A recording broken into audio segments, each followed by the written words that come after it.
I love you. I love you. And I've always loved you.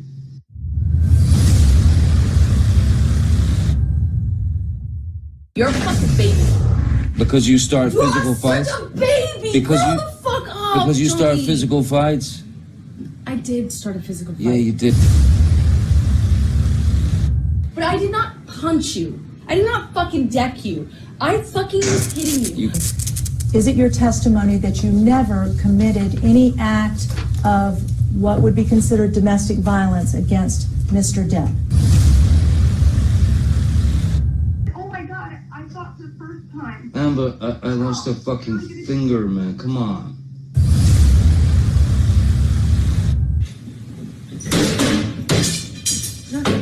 I did my, I did my best to defend myself and not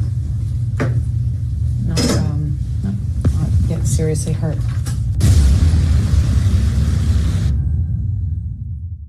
Cooperated, then it is a plan. I'm going to put makeup on myself and take pictures throughout years and just sit on it for years.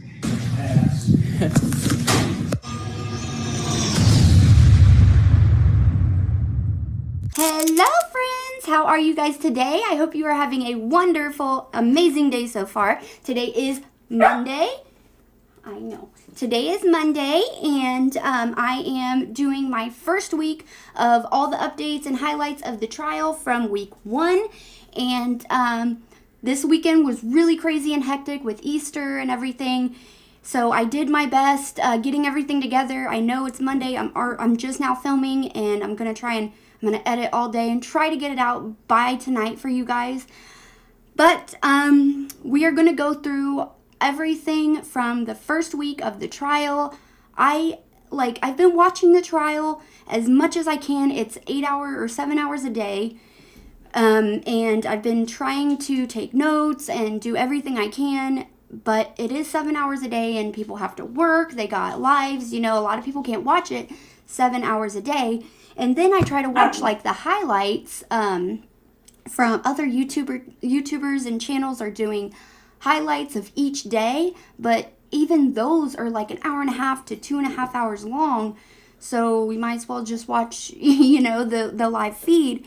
So I wanted to do it a little different. I wanted to take the best notes I can, and I wanted to take all the highlights and what's going on from each day, like the entire week, and then every Sunday and Monday today because of Easter, but every Sunday I want to put out all of the highlights and everything that happened of the previous week. So that's what I'm doing. This is all the highlights from week 1, and I'm gonna try to make it not super long, but there is some things I want to put in for you guys to watch and see. But just sit back, relax, and let's get into it, guys.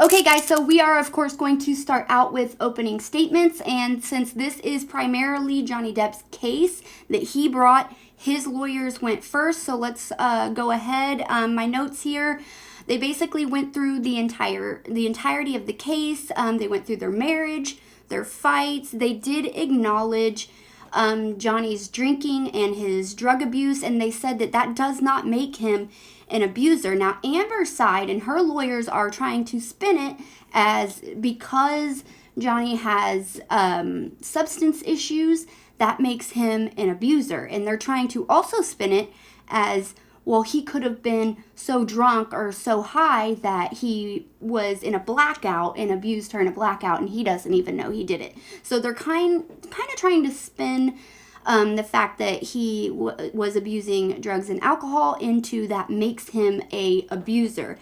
And I know I've done a lot of research and I've talked to a lot of people, and a lot of people on the internet seem to be very upset about this because there is a lot of people who have a history of drug and alcohol abuse, and they wouldn't hurt a fly. They never hurt a fly, and they're almost taking it to heart, like that's not okay, that's not fair. And am I shaking this? Like, I feel like every time I move my hand motions, I'm shaking my camera. I'm sorry, you guys. So a lot of people are upset about that, and I personally do not think that because you have issues with substances or alcohol, that makes you an abuser. Now, certainly there are people who have alcohol or drug problems, and when they get high or drunk, it makes them more aggressive. That's, of course, that happens, but it doesn't mean that that's everyone, and it doesn't mean that just because you drink, you are abusive. So her side is trying to say, like, spin it into that, and a lot of people just aren't buying it. I don't know about the jury, but, I mean, that's who matters, but, they said that Johnny uses very colorful language. So his attorneys acknowledge that he uses very colorful language, and he says words that even they wouldn't say. But that, again, doesn't make him an abuser, because Amber's side is trying to say that he calls her these names, and that makes him an abuser. Now, certainly you can spin that into verbal abuse, but there's no evidence that he ever called her these things to her face, and that's the thing here. He never actually called her any of these things to her face. So far, the evidence has shown that he's never called her any of these names to her face, and I've listened to all of the recordings, the audio recordings that came out last year and the year before, and I never heard him call her any names like that either. So I mean, yeah, he uses colorful language, but he's not calling her those names to her face. Amber, on the other hand, does insult him and call him a bunch of names to his face. So there's a difference there as well. So they spoke about everything that Amber did to him, the way she treated him. They spoke of the way that she hit him, and she would hit first. And they said the evidence will show that Johnny always ran away and refused to fight with her, and then she would, belittle him and say he wasn't a man because he didn't fight with her. Now, I've done some videos on this case about a year ago, and I included some of the audio that they recorded, and this was in there as well, where she would call him names because he refused to fight with her. Now, his side also said, JD's lawyers also talked about how the evidence will show that Johnny grew up with a kind of an abusive mother who also would scream and yell and throw things and hit and call him names. And even then, when he was a young child, he learned to run away and just get away from it. Him and his older sister, they would always run and hide and lock themselves in their rooms whenever their mother would begin to act that way. And they're showing that this is a pattern that is continuing because he was doing it when he was a young kid, and now he's being abused the way his mother did, so he's repeating that same pattern and just trying to run away and get away from it all. So Johnny Depp's lawyers then talked about Amber's op-ed, the whole reason why we're here, right? So they said they admitted that Amber's op-ed did not mention Johnny Depp by name, but it did not have to. There were statements in her op-ed that completely told everybody exactly who she was talking about. Now, in her op-ed, she said, quote, 2 years ago, I became a face of domestic violence and faced our culture's wrath, or whatever. But her saying 2 years ago, that is telling everybody in the world who she's talking about. 2 years ago was when she went and got that restraining order filed on Johnny Depp. So, I mean, everybody knows exactly what she is talking about. And to show that everybody knows what she's talking about, right after that, the Sun in the UK, they printed out calling Johnny a wife beater. So, I mean, it's clearly showing that that's what she was talking about. That's what everybody else thought she was talking about. So she didn't need to say his name. They also spoke about how Amber was actually countersuing Johnny for $100 million.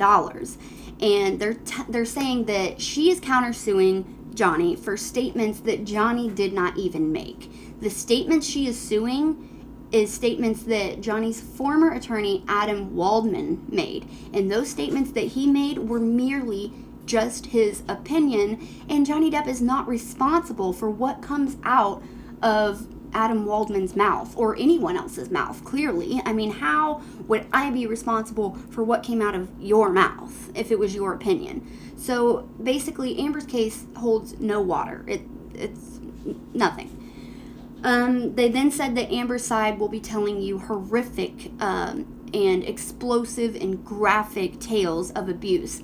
They said now this is designed to shock you. It's designed to be explosive, but don't let it deter you from the truth, because it is not true. It's a tale. It's merely a tale. They said that the entire time of their relationship, there was only one injury, and it was a severe one, and it was Johnny. It's when Johnny lost the tip of his middle finger, and they said how it happened. Amber threw I think it was a gallon size or liter size vodka bottle at him. His hand was resting like this on the table, and it hit right here and exploded and cut off the tip of his finger. And that is what happened. That's always been the story of what happened to his finger, and that's the only injury that neither one of them ever had their entire relationship.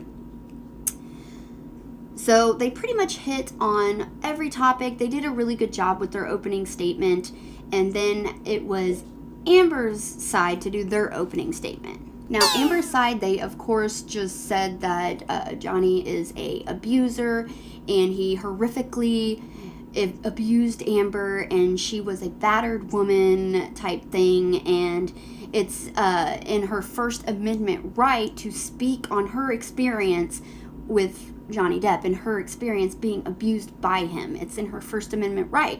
Well, technically it would be if it was true, but what she's saying is not true. What he's saying, it's not true. So that is where it lies.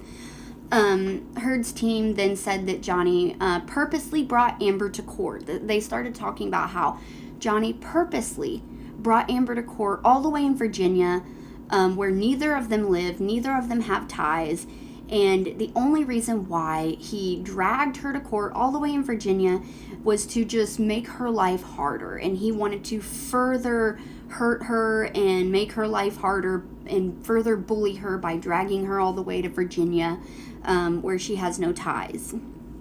And if you actually, I did research on this a long time ago, why Virginia? And it was thought about for a long time, and it was actually chosen in Virginia because Virginia has a lot of the publications for the Washington Post, and the Washington Post is the person or the news outlet who produced or published Amber's op-ed. So Amber wrote this op-ed, which Amber and the ACLU wrote this op-ed, by the way. So Amber wrote this op-ed, and it was published in the Washington Post, but they have a bunch of publications and publishers and stuff in Virginia, and that is why the trial is in Virginia. It has nothing to do with Johnny just wanted to drag her to Virginia just because. That was ridiculous. As soon as she said that, I knew. I was like, is she serious right now? Because that is not the reason. I don't even know if it really was Johnny's choice at all. I know that the attorneys on both sides and the courts, they all had a bunch of discussions, and this decision where to put the trial was not made lightly. So it had nothing to do with Johnny. So I thought that was a little ridiculous. Amber's side then spoke about the fecal phobia, and where you guys remember where Amber allegedly pooped in she allegedly pooped in Johnny Depp's bed. I think it was, because I did videos on this. If you guys want to check out all of my videos I did on this case last year, I'll link them in the description below. And this video will probably actually be in the Johnny Depp playlist, so it'll probably all be in that playlist. But I believe it was Amber's birthday. Johnny Depp came 2 hours late. He said that he was not on drugs or drunk. He had meetings about staying clean or something. So he was 2 hours late, and Amber was absolutely furious that he was late, so she was fighting and screaming with him, and then later on he just went to bed, and then when he woke up, there was human poop in the bed with him. He got out of the bed. Of course, he freaked out, and then Amber's lawyers just said something that just absolutely had me rolling. Miss Vasquez, I think it was, she said that Johnny did not clean it up. He kept talking about it. He didn't touch it. He didn't clean it up. He was absolutely obsessed with it. I was like, wait, he's absolutely obsessed with the poop. I don't know if she said he's obsessed with the poop. I'll play it here in a second. It was absolutely funny. And then Johnny Depp's face just looked like, what the obsessed with it? It was pretty hilarious. And he's got on his mind this obsession that when she, on her birthday, go back to her birthday, the next day she and her friends went to Coachella, but his housekeeper had come in to clean after that, always did. And the housekeeper had found some feces on the bed and had been upset about it and taken a picture and sent it to him. So all of a sudden, a month later, he's got it in his head that Amber has conspired with her friends to defecate on the bed. It's human, not dog, even though they got 2 dogs and one of them has major problems. You'll hear about Boo and Pistol. And somehow Amber was doing this so he would get back there and find it, even though he had no intention of coming back, and even though the housekeeper was there. And he won't lose it. He won't get rid of it. He's just obsessed with it. Now, after that hilarious moment for everybody, Amber's side was just describing horrible tales of abuse, just like Johnny's lawyers said that they would. They were trying to shock the jury with these horrible, horrific, graphic details, in my opinion. Amber will testify about how Johnny would get so drunk and so drugged out that he would vomit all over himself, and worse, lose control of his bowels. She would clean him up. And you'll see Bonnie Jacobs in these notes saying, don't do that. You're enabling him. Don't do it. Leave him there. But what would happen was his handlers would then take care of him if she left him. So that's the story you're going to hear on that. And they were just saying how horrible he was and things like that. So it was more, the rest of it just seemed like an attack, in my opinion. He's hurled bottles and bottles at her. He has dragged her across the floor on the broken bottles and the liquor. He has punched her. He has kicked her. He tells her he's going to fucking kill her. He fucking hates her. He's pounding at her, pounding her. And then he penetrates her with a liquor bottle. That's the Johnny Depp that you're going to hear about in this case. But they went through a bunch of tales of abuse and things like that. And that's pretty much it. So we're going to go ahead and start with day 1, the first witness.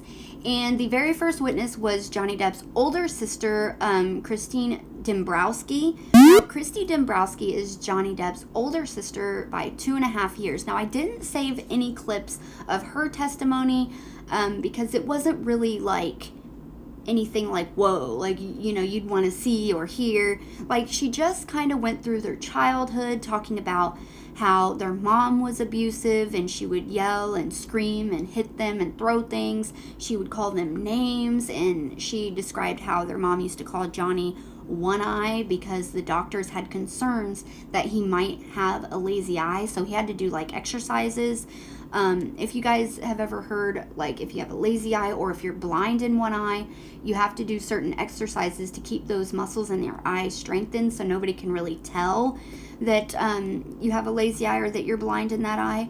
So he had to do those exercises, and his mom used to call him One Eye, and she described that. She said that whenever their mom would become abusive and hit or scream, they would run away to get away from it. They would both run away, they would hide, or they would run in their rooms to try and get away from it. She also described how their mother was abusive like that to their father as well.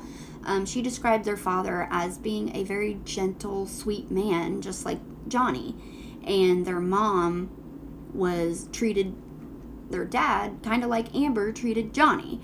And their dad always just stayed and dealt with the abuse from their mother until one time after they were grown, I think. She described a time when her mother called her and she could tell she was high or something. She was on a bunch of drugs. I think she was trying to take her own life because she did call the ambulance and had them take her to the hospital and everything like that. But her mom called saying, he's gone, claiming that their father finally left their mother. Now, she said when she talked to her dad, he said that they had the final fight they ever had to have. And she asked what the fight was, and he told her. And she was getting ready to tell the jury, but Amber's side objected, and the judge sustained the objection, so she wasn't allowed to tell. And I remember sitting there, I was like, oh, come on! like it was this big build-up. I was like, I want to know what the final fight was, and then they wouldn't let her say, so I was like, shit. But anyways, that's not important. So it kind of seemed like a pattern to me. Like, his mother treated him and his father the way Amber treated him. And Amber kind of seemed like his mother. And he would run away to get away from his mother's abuse. And that really, put a light bulb off in my head, because I always remember how Johnny would always try to get away from Amber, and he would run away and hide, lock himself in another room or leave to try and get away from her and her verbal abuse. And it just really seemed like it had a big impact on the jury. It really meant a lot to me or to someone who knows about the case. So Christi was also in the entertainment industry. She works and produces films, and she works on the movies behind the scenes. She was also Johnny's personal manager for a long time, and she said that every time that Johnny and Amber would travel together, she ended up having to start booking Johnny an extra room all the time, because she said she would see the pattern repeating itself. Basically, Johnny and Amber would fight, he would try to get away from her, and he could get away at home, but when they were traveling, there's nowhere he could go. So it became routine to book Johnny an extra room when they would travel. And they asked her if Johnny ever used that extra room, and she said yes, often. They asked her if she ever booked an extra room for Johnny when he was with Vanessa, and she said no. So that, says a lot to me as well. She said she never saw Johnny and Amber actually fight. She never saw any violence. She never saw Johnny ever be violent or mean to anyone, actually. She said she did see Amber belittle and insult Johnny. She said that Amber would call him a fat old man. Once they had a meeting with Dior, Christi and Johnny, because she was his personal manager, and they were talking about it, and then Amber walked in the room, and she said, oh, am I interrupting? And when she said that, I just kind of pictured it, and I can just see her am I interrupting? In a jealous way. And Johnny told her no. He said they just spoke with Dior, and Dior wanted to work with him, and he sounded excited about it. And she said she'll never forget, Amber looked at him and said, why would they want to work with you? And he didn't understand, and she said, well, Dior is about style, and you have none. Which I think it's a little weird for Amber to say to Johnny, because first of all, Johnny's always been known for having great style. And second of all, if you look at Amber Heard, you can clearly see her style change from before Johnny to when she was with and after Johnny. And you can clearly see that her style changed to almost Johnny's style. You can clearly see that.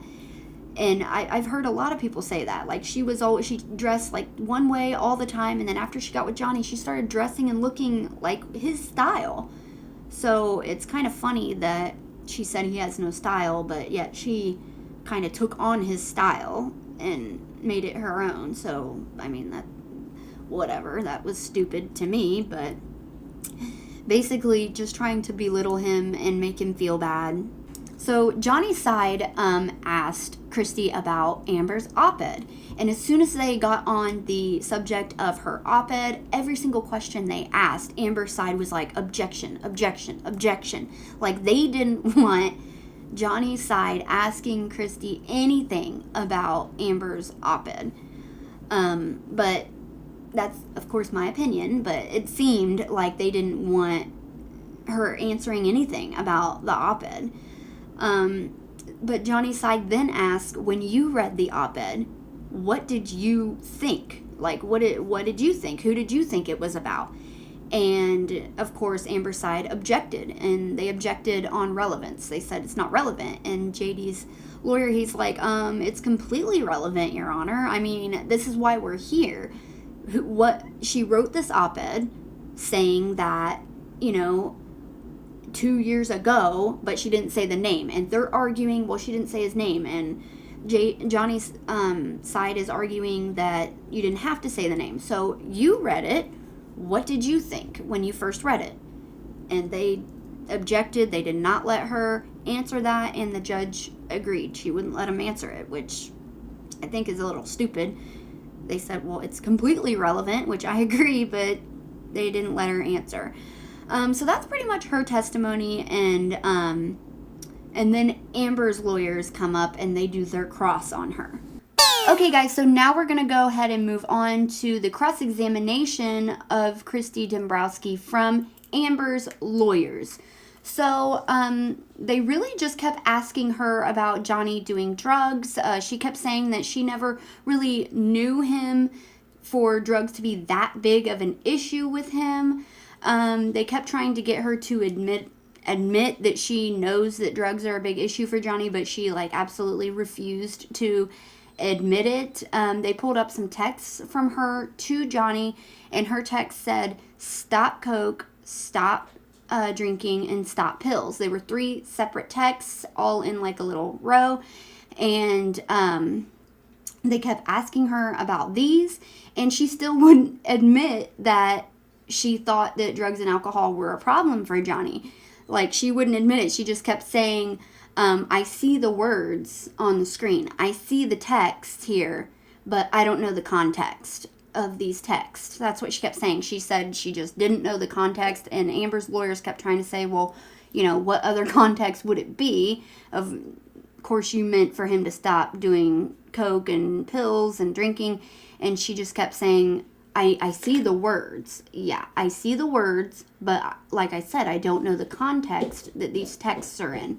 And she just would not get off of that. So, they couldn't talk her out of it. She would not admit that Johnny has a really bad problem with drugs and alcohol. She wouldn't admit it. And they just kept going on, and she just wouldn't stop. She was a really great witness for Johnny. Nothing really with Amber. There was no kind of explosiveness or no smoking gun or anything like that. Really, Amber's side just kept hammering about the drugs, and they pulled up texts. They tried to do everything that they could to get her to admit that he has a really bad problem, but she wouldn't admit it, and that's pretty much it. Okay, and now we're going to go ahead and move on to the second witness, who is Isaac Baruch. Now, this man was amazing. He was an absolute amazing witness. He seemed like a really great person. He was a really likable guy. He was funny. He was sweet. He had a New York accent. He's known Johnny for 40 years. He first met him in 1980 when they both lived in Florida. Johnny then moved to California, and he moved to New York, hence the accent, I guess. And he later moved to, I think in 93, he moved to California as well, not with Johnny, but he met back up with Johnny. Johnny was playing guitar for a band. He was also pursuing music, so they then played guitar together. I think he moved away again, he said, for a little bit, and he moved back in 99, and they've just been friends for a really, really long time. He then said that Johnny allowed him to move in to one of his penthouses and live there rent-free. And they said, well, how did you feel about that? And he said, I cried. One day you're living in your mom's basement, and then the next you're living in this big, beautiful building. And he kind of described how he went there the first day, and he couldn't believe how beautiful it was, and he was actually going to live there. And he said that Johnny let him move in that day, or it was the very next day, I think. Isaac described how he felt, and it was so sweet, and you could tell how grateful he really was to Johnny for that. And if you look over, it kind of showed Johnny's face at the time, and if you look over, it was just really, really sweet. Johnny did a slight smile, and you can tell that it just really makes Johnny feel good inside to help other people. That's what I kind of picked up from that. Here, I'll show you what I mean. And what was the place where you were going to live that Mr. Depp offered you? The Eastern Columbia building. Did you take him up on that offer to live at the Eastern Columbia building? Yeah, of course. And how did that make you feel? I started crying. One day you're in your mother's garage selling paintings for $100, $200, $300 on eBay. Next thing you know, it's an art show, and you don't have to worry about diddly squat. Of course. I was flipping out. When did you move into the Eastern Columbia building? The next day after we met and we talked. The next day, I get a phone call. So Johnny's also put together an art show for Isaac's paintings. Isaac is a painter, and he was wanting to paint for a living, and he was selling paintings for $100, $200, and then Johnny was interested in his paintings, and he brought a few of them over for Johnny to see, and Johnny was going to buy one, and then he was like, well, you know what if we just make you an art show? And Johnny put together this whole art show for Isaac and Isaac's paintings, and he paid for everything. And Johnny also even later gave him a loan of $100,000. He's just really helped this man. And they later said, well, I know you're really grateful to Johnny, but are you so grateful that you would lie for him under oath? And he said no. And I know that the defense was trying to spin that into, he did a lot for this guy, so this guy's trying to lie for Johnny, but you could really tell he was a really likable guy. You could just tell he was telling the truth, if that makes any sense. So he described how he met Amber, and he said he absolutely fell in love with her. He liked her because of Johnny. He said that he's, of course, never seen Johnny be violent or mean towards Amber. Later on, they spoke to him about Amber telling him that Johnny hit her. And he told the story about how Amber came up to him in the building and told him that Johnny hit her, or hit her with the phone. And he said that he, looked at her and he was like, where? And she stuck her cheek out and showed him her face. And he said that he was literally inspecting her face and looking all around, and he saw absolutely nothing on her face. They asked about the lighting, how the lighting was in the room and everything like that. He said it was good. He said he didn't see anything on Amber's face, so he ended up making a joke and saying, oh, well, your face on the other side is so beautiful, it's covering up the mark on the other side, trying to, make a joke, and she laughed about it. They then went through the next four or 5 days with him that he saw Amber, because he saw her each day. After that incident, he saw her every single day, and they asked him, how was the lighting when you saw her? Did you see any redness, swelling, bruising, cuts, anything? And it took a while, because they went through each day and asked him the same questions. But he basically said he saw her for the next 4 or 5 days, sometimes twice a day, and he didn't see anything on her face. The lighting was good. There was even sun lighting, and there was no bruising, no swelling, no redness, no cuts, nothing.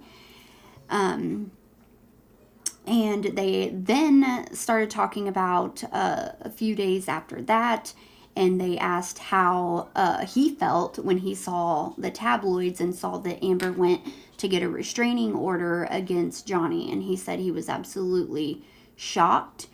And he, of course, the bruise on her face was visible when she went to go get the restraining order, because it's in all of the tabloid pictures from that time. And he said he was shocked then too, because there was no bruise the day before. There was, and then there wasn't a bruise after that.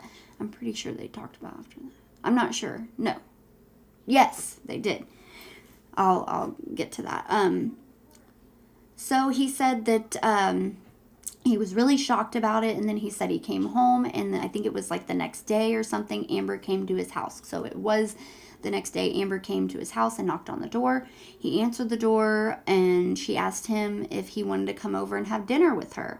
And that's when he told her that he doesn't, I don't know what's going on, but because of everything in the tabloids and what's going on with you and Johnny, I don't think that we should communicate anymore.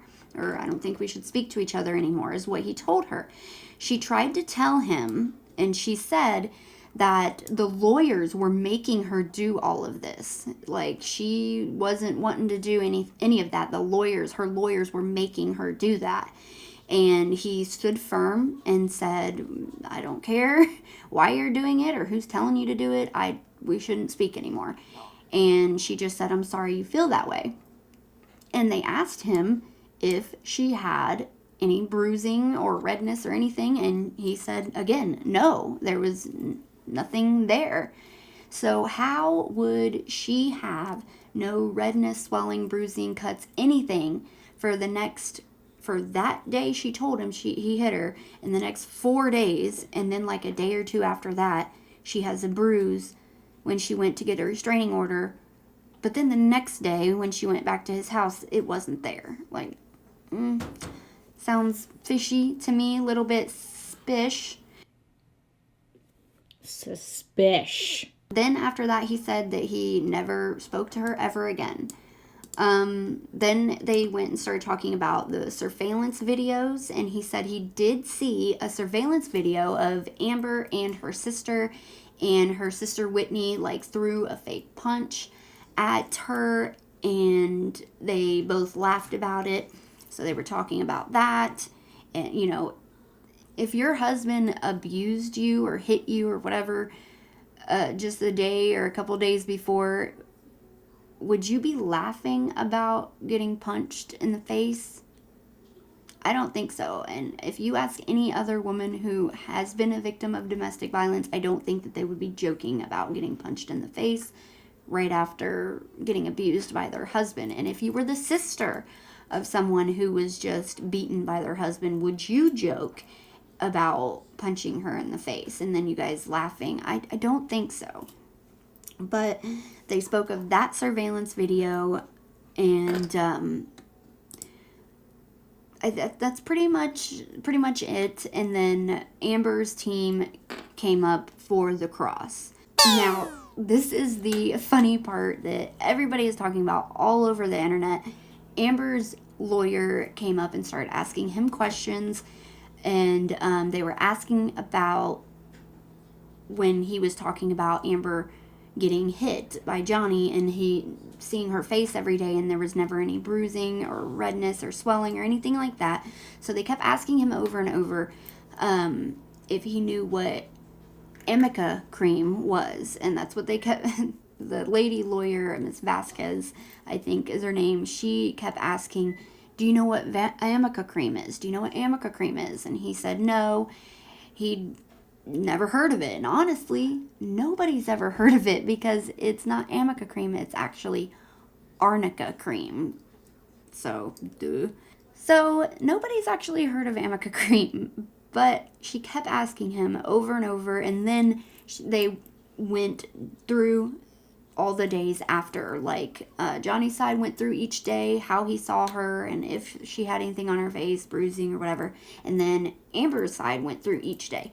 But then, when they went through the days, she said or before they went through the day, she said, do you know what, if Miss Heard was wearing makeup? And he said, no, I don't think she was wearing makeup. She never really ever wears makeup. She's just a natural beauty, very beautiful naturally. She doesn't normally ever wear makeup unless they're going out to an event or something like that.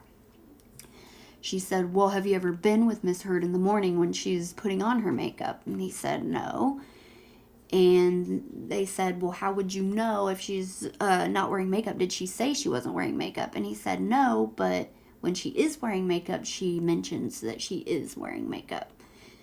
And they asked, do you know what kind of foundation Miss Heard uses? Do you know what kind of concealer she uses? Do you know what kind of tint she uses? And I'm like, tint? Like, what are they talking about? Like bronzer? Like contour? Bronzer? Tint? What the hell is she talking about? But he said no, and then they started going through each day. So the next day after she told you that, do you know if she put her Amica cream on that day? Do you know if she put foundation on that day? Do you know if she put concealer on that day? Do you know if she put tint on that day? And then they went through each day and asked the same series of questions each time. Do you know if she put her Amica cream on that day? And it got to the point where it was just so ridiculous that I was watching it and I was sitting there like, are you kidding me? Come on. And then he actually started laughing. He got to the point where he started laughing and they were like, you can't order and you can't laugh. And he's like, I'm sorry. I'm truly, I'm sorry. I'm sorry. But come on. Okay. Are you familiar with Amica cream? What is it? Amica? Amica? Yes. No. Okay. Do you know what type of foundation Ms. Heard uses? No. Do you know what type of concealer Ms. Heard uses? No. Do you know what type of tint Ms. Heard uses? I have no clue. Do you know what types of powders Ms. Heard uses? No. Okay.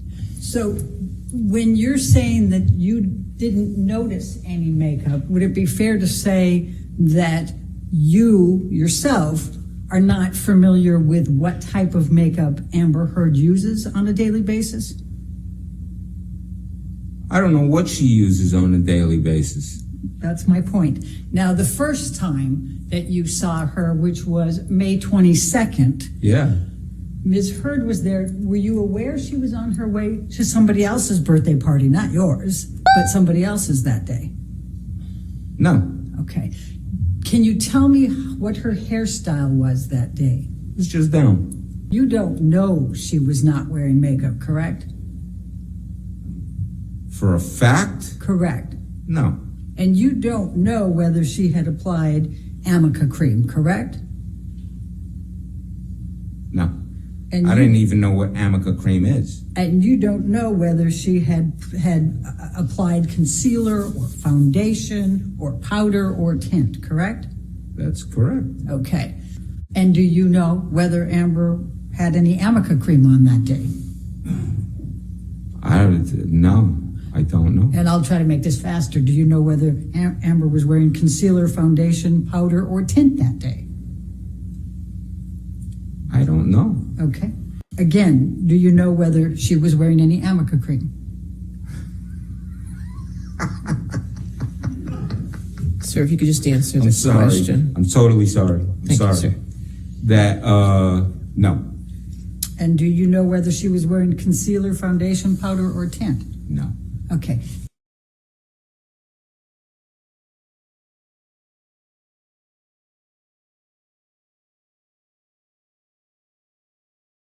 Now, you said that on the 22nd that you kissed her on the cheek. What day? The 22nd, your birthday? 22nd, Sunday, yes. Okay. So when you showed it the first time, you went like this, right? And then the next time when you said you did the kisses, you went like this.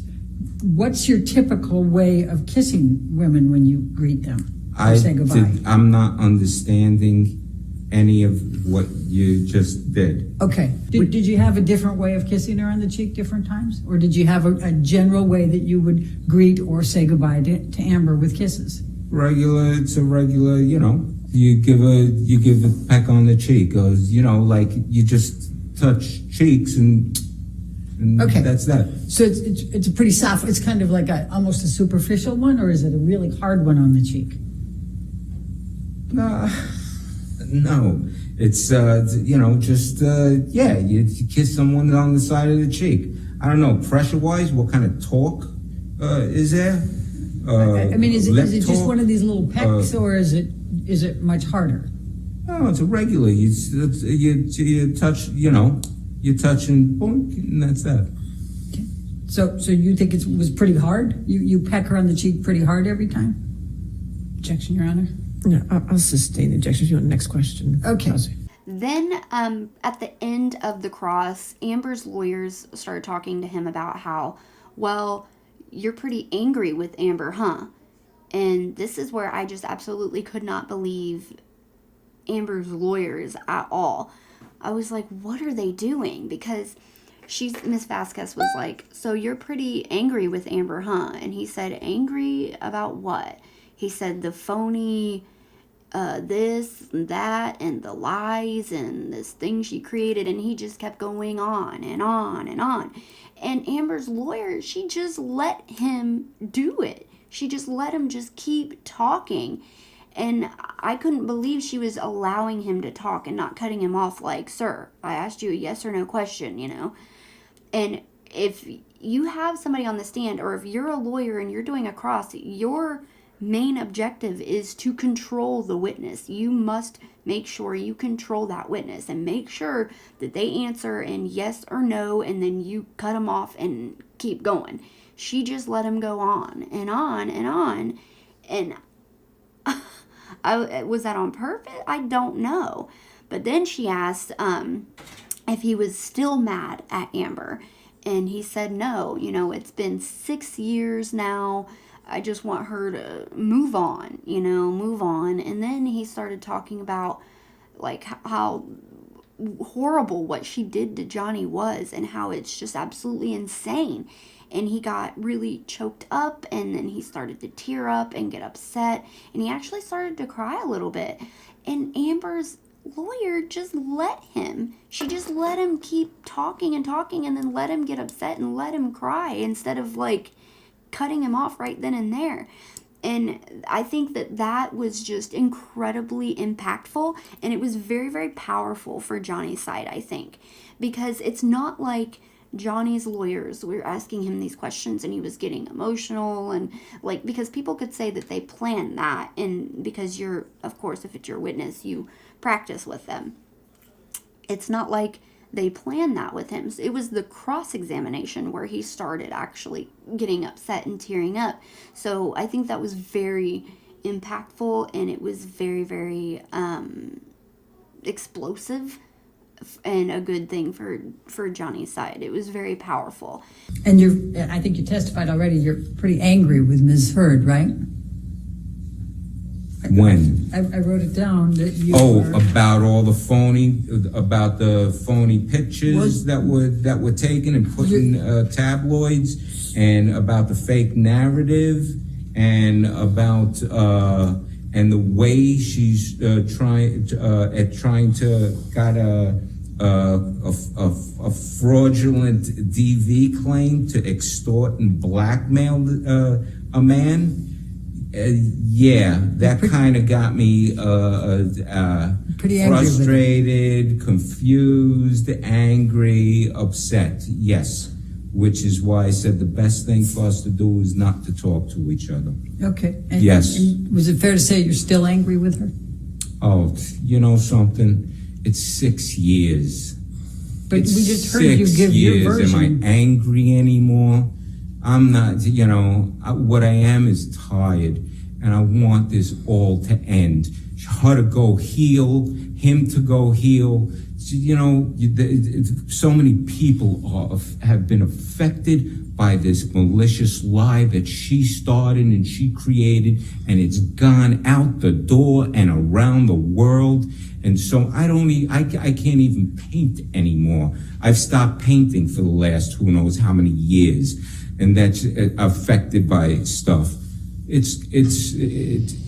I'm not angry at anybody. I want the best for her to take her responsibility, heal, and move on. And for Johnny, you know, his family has been completely wrecked by all of this stuff, and it's not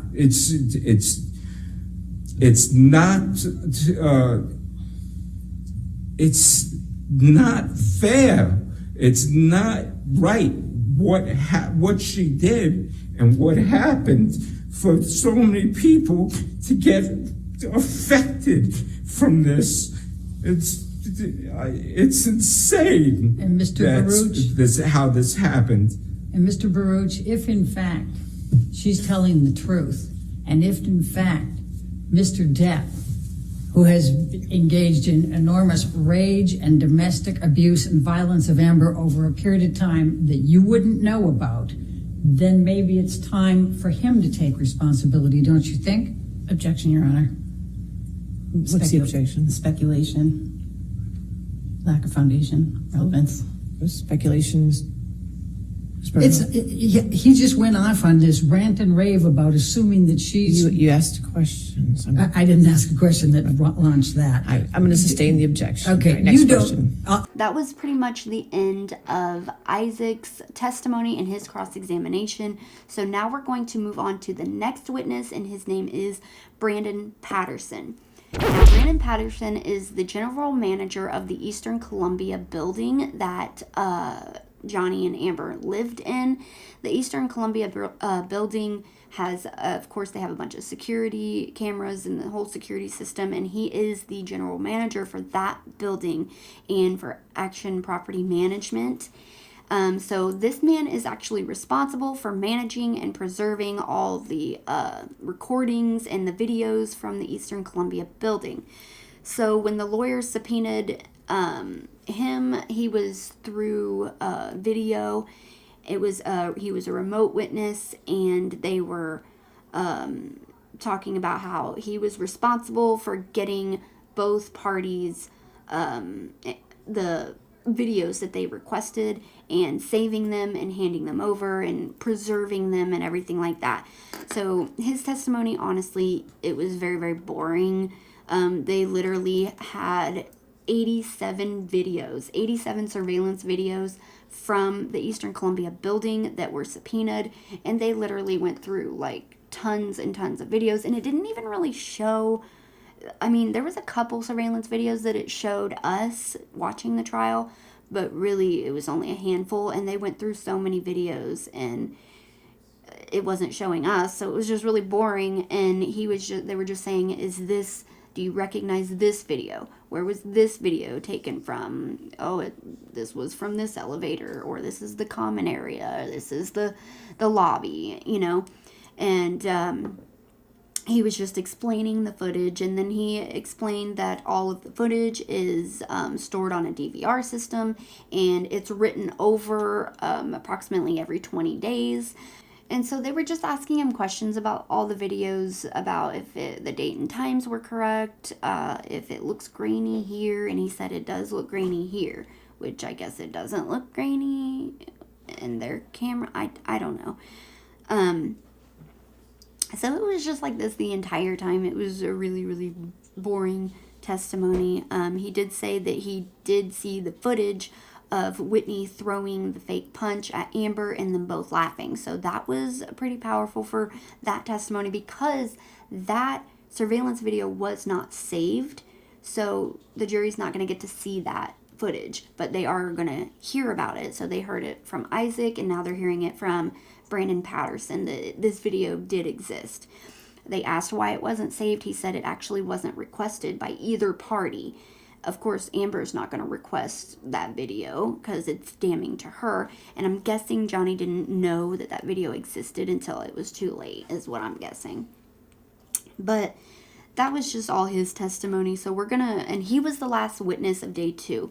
So we're going to go ahead and move on to day 3. Okay, and this is day 3. I guess it's pretty much day 4, because the first day was just kind of jury deliberation, or not deliberation, it was jury selection was the first day, and then Tuesday, Wednesday, and day 3, this is Thursday, and they didn't have court on Friday or over the weekend, of course. So this is the last day, day 4, I guess, but it's really day 3 from opening statements. So day 3.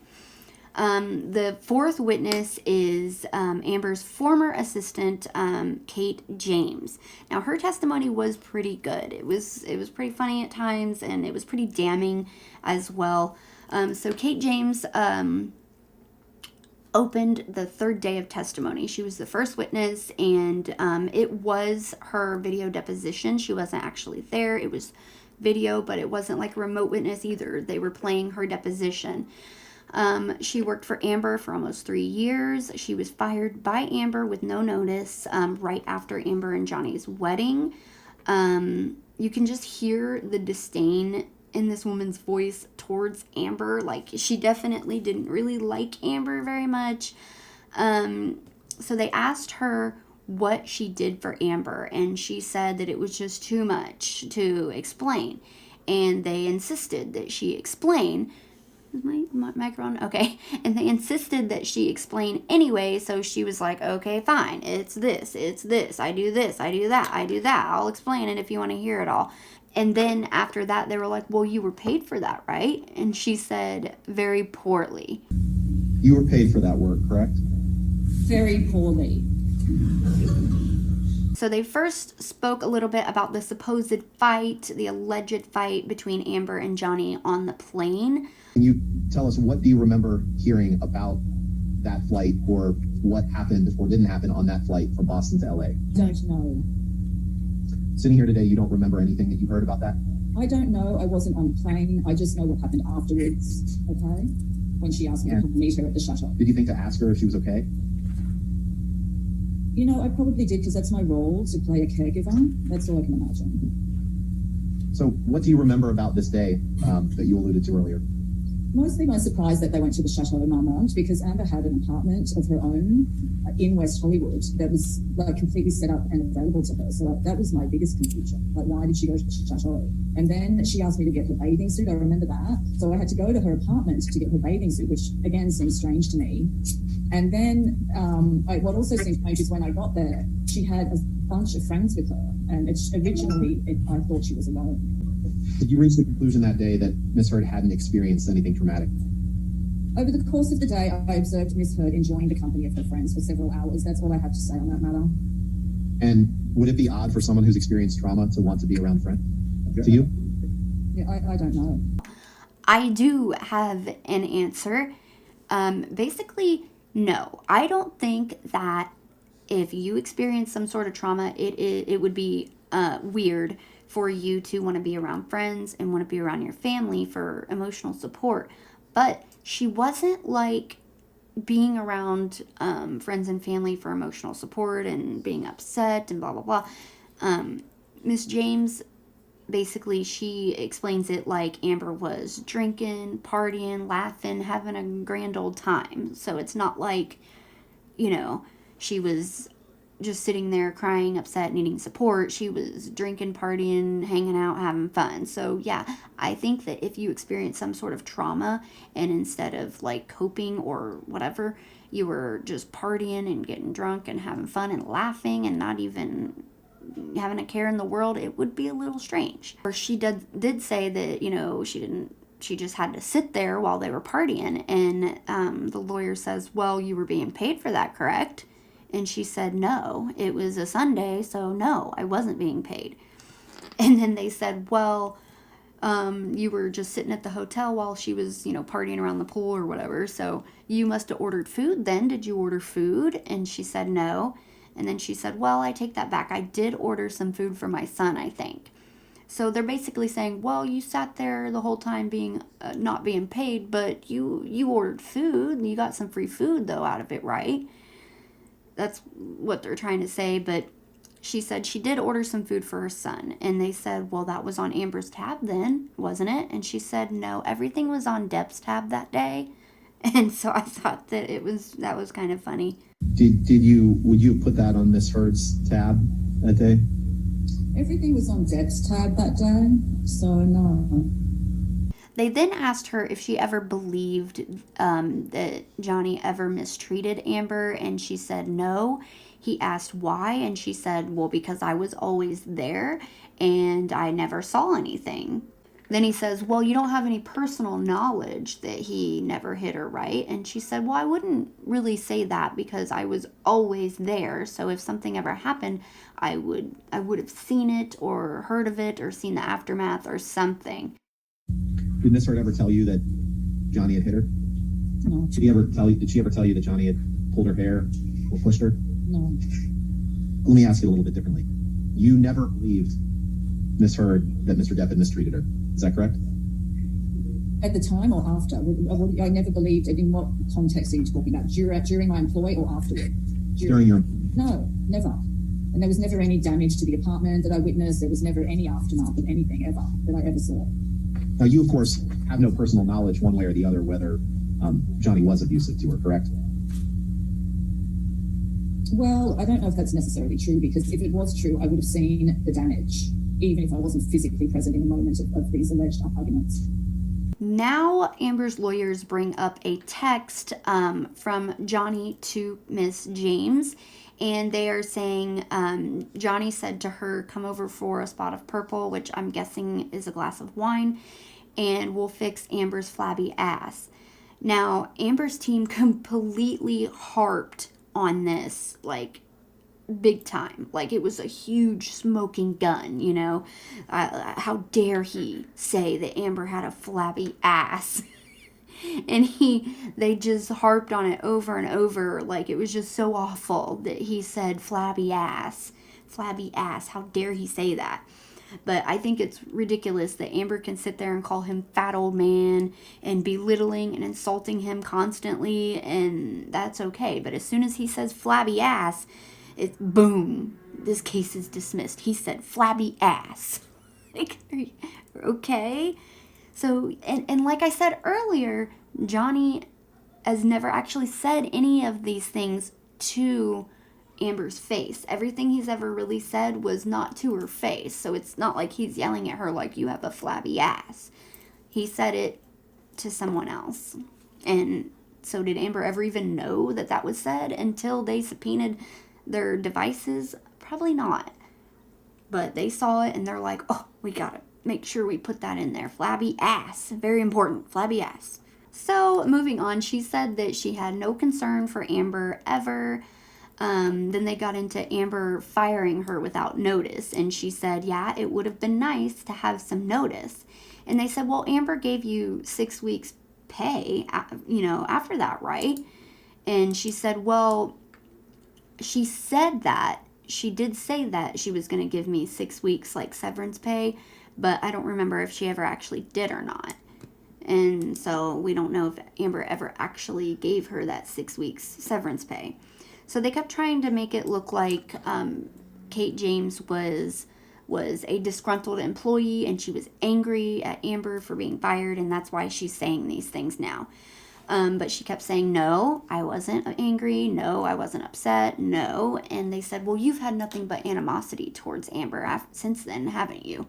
And she said, no, I actually ran into her one time and her sister told me to come over and say hi to Amber, and I went over and Amber was on the phone, so I couldn't really say hi, and I waited a second, but I had to leave, but I wanted to say hi. Like, it's not like she hated her and she didn't want to speak to her or anything. Like, she said she wanted to say hi, but Amber was on the phone, but she has no problem with her, is what she's saying.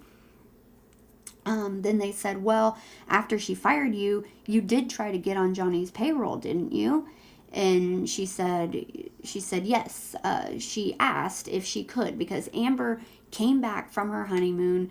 They came back from the island, and she said that she told her that she had to take care of her mom now, so she couldn't afford to pay her anymore, and that's why she had to let her go. And she said, or Miss James said to Amber, well, you're married now, so can I maybe get put on Johnny's payroll? And she said no, because of something that she signed, contracts or whatever. Johnny isn't allowed to take care of her employees or something. I don't know. She said, I don't know if that's true or not, but that's what Amber said. And then they said, well, you did ask her if you could live in one of Johnny's houses, right? and they're just trying to make her look bad, like she's just trying to get something out of them. And she said yes, but a lot of people did. A lot of people lived in his houses for free. And she was saying the reason why she said that is because she's now out of a job and she's a homeowner. She doesn't want to lose her home, so she wanted to see if she could possibly stay at one of Johnny's houses for a little bit with her son while she rented her home out to someone else, so she would have money coming in to at least pay for her mortgage so she didn't lose her home. So they then got into the fact that she was supposed to pick up 2 copies of every magazine that Amber was ever featured in. And that was part of her job description. I don't know why, but she said she had a news guy who saved 2 copies of every magazine that Amber was ever featured in. And then she went once a week to go pick up all those magazines, and she was supposed to put them in the garage. And they asked why were you supposed to put them in the garage? And she said, oh, I don't know. Amber just didn't want Depp to see them. So Amber didn't want Johnny to see the magazines. I don't know why. I don't know if she was afraid he would think she was obsessed with herself or something. I don't know. But she didn't want him to see them. And she described an instance where once she didn't get the magazines to the garage right away, and Amber saw them not in the garage, and she completely freaked out on her. She said she was screaming at her, yelling at her, abuse, and then she said it was blind rage, the way she describes it. Why would you store them in Miss Heard's garage? Because she didn't want Mr. Depp to see them. Did she tell you why she didn't want Mr. Depp to see them? No, she just got very angry with me one day because I hadn't quite made it downstairs to put them in the garage when she came home, and she went absolutely ballistic over that. When you say she went absolutely ballistic over that, can you please describe what you mean? Screaming, yelling, abuse. Do you remember what she said to you? No. But it was abusive in your opinion? Blind rage. Then they went ahead and started asking her about Amber getting dressed and undressed. They asked her if she's ever seen Amber get dressed or undressed. She said yes, all the time. Every time she ever went to a fitting or anything, she was always there. And they said, well, have you ever seen her undressed at home? And she said yes. She said Amber actually walks around naked at home quite often, and she has no issue with being naked, I guess, around people in her home. They then started asking her if Amber wore makeup. And I was already like, oh no, don't talk about Amica cream. But they said, they asked her if she's seen her wear makeup, and she said that Amber very, very rarely ever wore makeup unless she was going out to an event or going out somewhere. And even then, it was very, very light, like just a base maybe and some lashes. She then said that Amber told her that Amber did not like hanging out with Johnny and his friends because they were all just a bunch of old men playing guitars. And when she said this, like, Johnny kind of laughs like, yeah, that sounds like something Amber would say. Other than telling you she felt insecure about her relationship with Mr. Depp, what else did Miss Heard say about feeling insecure? She told me she didn't like hanging out in his house with his friends because it was boring and they were all old men playing guitars and it wasn't interesting to her.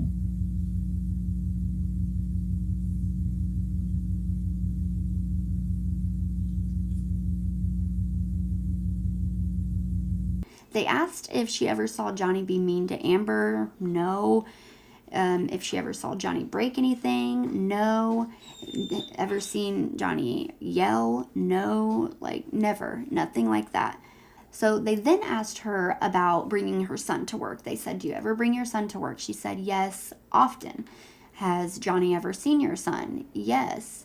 Has he ever interacted with him? She said, yeah. They said, how often? She said, every time I've ever brought my son there, Johnny interacts with him. And then she started describing the interactions and the joking between her son and Johnny. And she said that she was describing it, and it was just really cute. You could tell Johnny just is a nice person. Like, he cares. And then it pans over to Johnny, and he's smiling, and you can tell that it just makes him feel good, and that he loves, like, helping people. Like I said earlier, he loves helping people, like when he was smiling about what Isaac was talking about.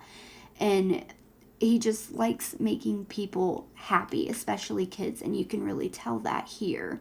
Did Mr. Depp ever interact with your son? Yes, he was very kind.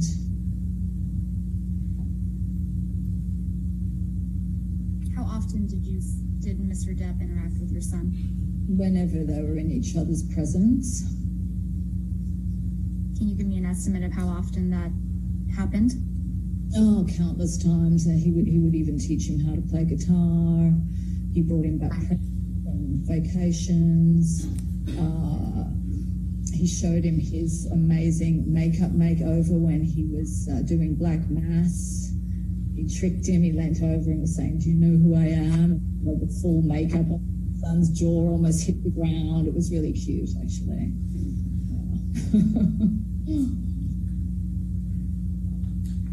He gave my son a little pick as well, a guitar pick, which he cherishes to this day as well.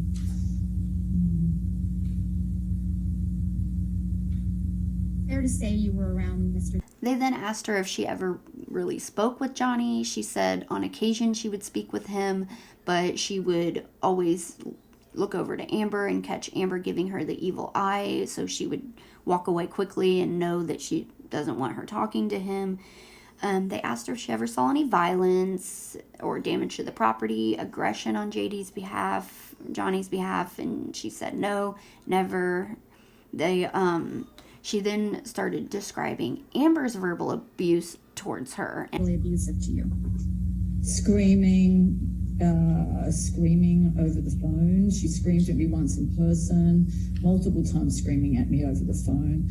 Barrages of abusive text messages, day and night. A lot of them in the middle of the night, I think you're aware. I think between 2 and 4 a.m. the barrage would start. That's what I'd wake up to. All incoherent, not really making sense, just basically someone to lash out at, no apparent reason to it. She then started describing how Amber treats her poor sister. She said that Amber treats her sister like the poor abused dog, that somebody just kicks the dog all the time and abuses the dog. That's how Amber treats Witney. And I thought that this was actually really important and very, very telling as well, because during the UK trial, there was a lot of speculation about Amber and Amber's sister Witney actually lying under oath and lying on the stand for her. And they also saw that Amber had given her sister $10,000 during that trial. So people were thinking that she paid her sister to lie for her. And I find this important because it looks like Witney, Amber's sister Witney, has always been treated very poorly by Amber. Like all the research that I've done, it seems like Amber's always treated Witney very poorly. I know one instance Amber beat her up or punched her in the face, and Witney actually described getting punched in the face by Amber with witnesses around, and then they later tried to say that it was Johnny that did it or something. I don't know. It's in one of my videos I made last year, but anyway, so it seems like Amber has always treated her sister very, very poorly, and her sister loves Amber, and loves Amber, especially being famous. And it seems to me that her sister Witney loves the attention that she gets by being Amber's sister, and she wants to do anything to keep her relationship with Amber on good terms. So because she knows that any minute Amber could just kick her to the curb, so she will do anything she can to keep her relationship with Amber on good terms because she loves what she gets out of that relationship. And that is my speculation and my opinion on the matter. That's just my opinion, but it just seems very telling to me that she was talking about how Amber treats Witney very poorly. And I'll put the clip right there as well. You observed Ms. Heard be verbally abusive to her sister. Yes. What do you recall about that? It was ongoing kick the dog kind of relationship with her sister. So it's really hard to pinpoint any specifics, but her poor sister was treated like the dog that you kick, basically. She said that Amber was very verbally abusive toward her mother as well, toward Amber's mother as well. And she then starts describing an instance where Amber starts screaming at her and spitting in her face. You said you felt that Ms. Heard was verbally abusive to you. Can you provide me with any specific examples of this behavior? Well, I thought I did earlier, but yeah, it was just so random and ongoing. You would never know when it was going to come left of centre. I do remember on one occasion when we were moving from part to full-time, and then the salary negotiations became a real bone of contention. And I specifically remember standing in her office where she leapt up out of her chair, put her face approximately 4 inches from my face. She was spitting in my face and telling me how dare I ask for the salary I was asking for, which was in fact approximately half of my regular annual salary. I was offering her that as a favor, and she felt that gave her the right to spit in my face. And there was a witness in the apartment at that time, by the way. Who was at the apartment at the time? The handyman, Hector Galindo. I'm sorry? The handyman, Hector Galindo. He was so mortified. He was so embarrassed to hear her speaking to me like that. Miss James, while you worked for Miss Heard, They then started asking Miss James if Amber drank. She said yes. They said, did Amber ever seem drunk? She said yes, often. did you ever observe her drinking alcohol? Yes, I did. Did Miss Heard ever appear intoxicated to you? Yes, she often did. So they're trying to say that Johnny is just this horrible, horrible person, this horrible monster because he drinks. Well, you know what? So does Amber. So what are you going to do there? You know, like how are they going to maneuver out of that? I mean, Amber drinks too. They'll just probably say Johnny drinks way more, but she just said often. She sees her drunk often. She then describes the prescription drugs Amber takes. She said that she takes Provigil and Accutane. Now, Provigil is a very strong medication, just like Adderall. Accutane is, from what I researched, because I knew what Provigil was, but what Accutane, I researched, it's a very strong acne medication. If I'm wrong, let me know below, but I kept looking it up and that's what I found. So if you guys know what Accutane is, if it's something different or if it's a different kind, let me know in the comments down below, because I'm still not sure about that. I was like, okay. They then asked if Amber did drugs, what kind of drugs did she do? She said she did mushrooms and a couple other ones I forget, but I'll put it right here. You that she had ingested illegal drugs? Yes. What drugs did Miss Heard tell you she had ingested? Mushrooms, ecstasy, and cocaine. They then asked Miss James if Amber's treatment of her got worse when she was on drugs or on her prescription drugs or drunk, and she said yes. So that is very important as well, because they're sitting here trying to say because Johnny drinks, he abuses Amber, but this is basically saying that when Amber drinks, she actually gets more abusive. Would Miss Heard's treatment of you change when she was intoxicated? Yes. How so? She became more and more belligerent and abusive. She also describes instances of Amber having side effects to her Provigil, where she is just talking very fast, very hyper, very like her mind, there's a million things, and she's just doing a ton of stuff. Like you can tell she is on Provigil. And having certain side effects from Provigil, yes? Yes. What side effects did you observe Miss Heard exhibiting? Manic episodes. Can you tell me what you mean by manic episodes? Similar to if someone was on some sort of amphetamine drug. Moving very fast, not making a lot of sense, hyper-organizing, hyper-tasking, just very, very hyper. So they then started asking Miss James about the incident on the plane again, when they were on the flight and they had that fight, allegedly. She said that Amber did not go home afterwards, which she thought she would.